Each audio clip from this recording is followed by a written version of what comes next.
Hi everyone, hope everyone is doing well. Today we are going to walk through one of the powerful operating system in the world, and that is Linux.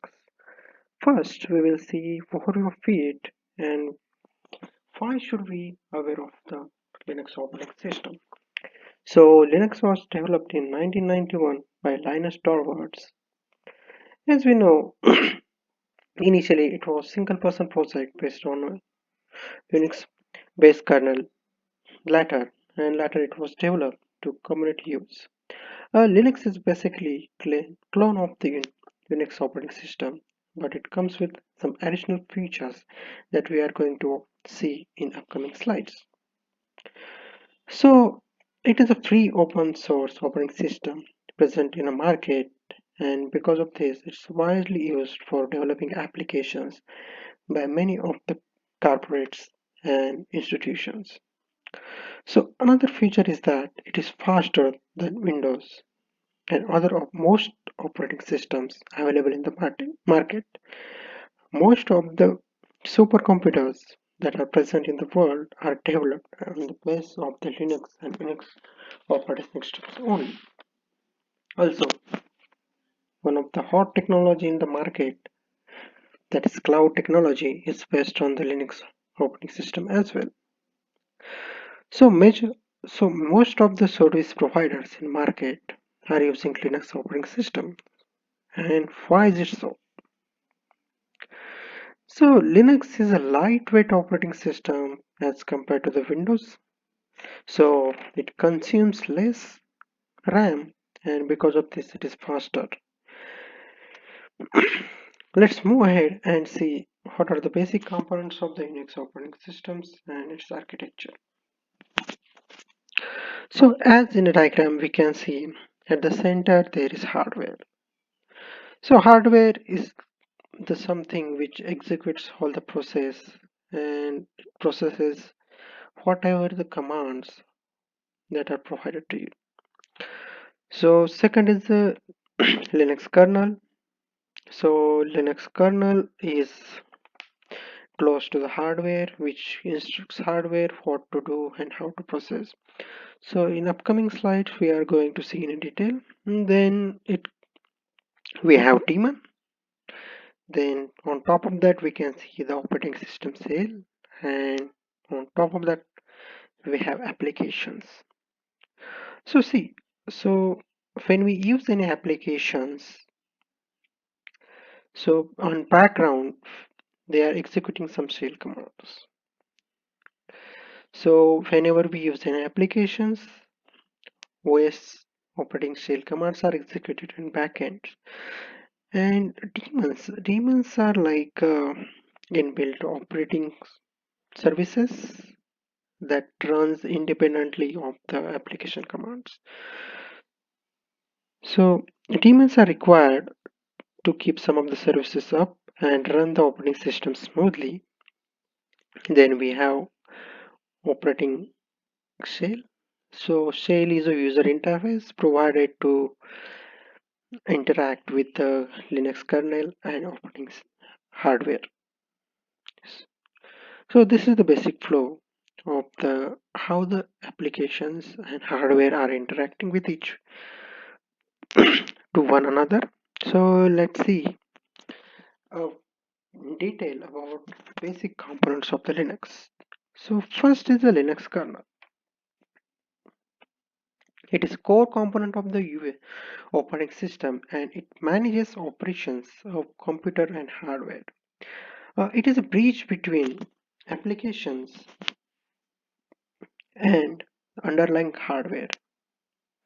So basic functionality of kernels are like managing the disk space, managing the tasks, and managing that which process should allocate to the processor and which process should keep in in-memory operations.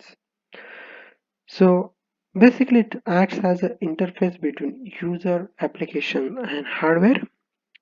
So the major of aim of kernel is to manage communication between software, that is user level applications, and hardware like CPU and disk memory allocation. So next one is a daemon in Linux.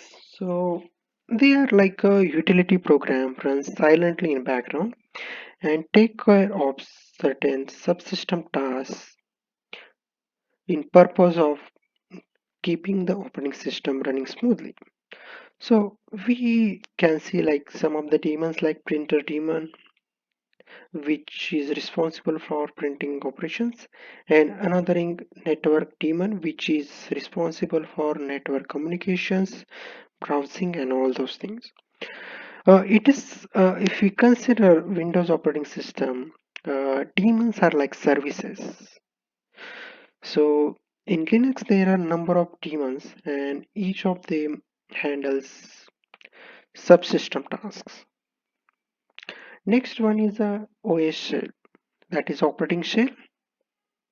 It is a command line interface which interacts with the operating system, and it is more powerful for automation and scripting. In real life projects, uh, we can say that operating system shell scripting is used widely because it is powerful and faster.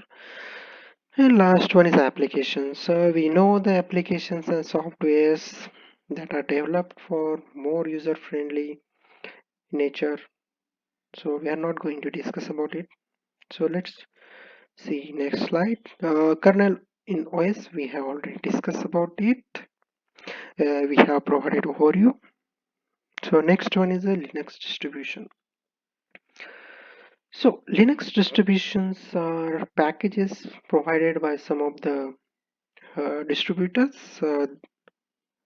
Packages consists of additional installation components, management tools, and many user-friendly softwares.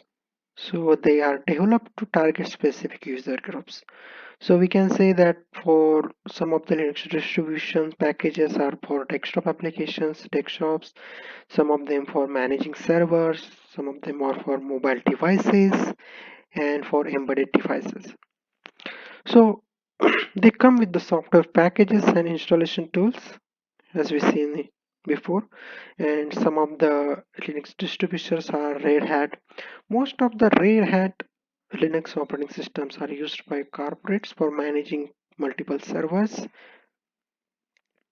and Ubuntu is like a desktop application used by general public and students, and another is a Oracle Linux.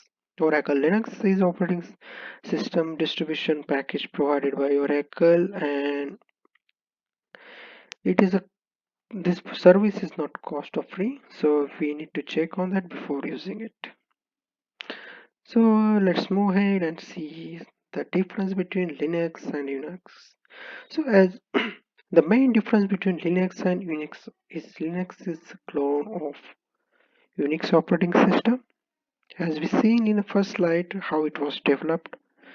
Next is a Linux source code is available to the general public, whereas and Unix is the source code which is proprietary.